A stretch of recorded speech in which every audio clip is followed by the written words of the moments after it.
This week, the International Court of Justice will be conducting hearings on a case brought forward by South Africa. They're accusing Israel of genocide in the Gaza war and pushing for an urgent halt to its military campaign. But what exactly does genocide mean? Well, genocide is a term coined by a Polish lawyer named Raphael Lemkin, originally meaning killing. Ironically, he came up with it in response to the Nazi genocide against Jews in Europe. Now, let's talk about what genocide implies. Genocide was first recognized as a crime under international law in 1946 by the United Nations General Assembly.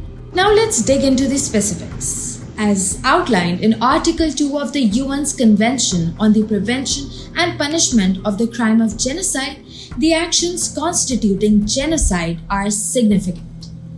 First, we have the intent to destroy, which means a purposeful effort to wipe out a national, ethnic, racial, or religious group, whether it's wiping them out entirely or just in part.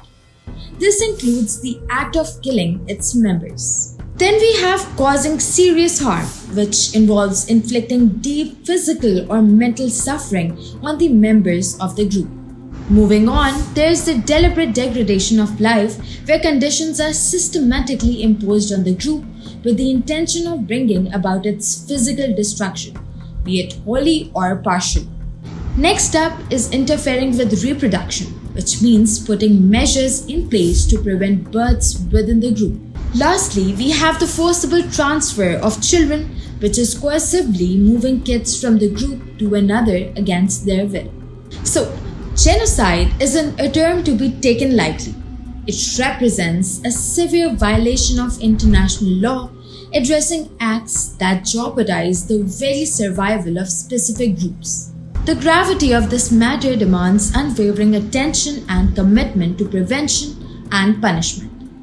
For more on this, subscribe to DawnNews English.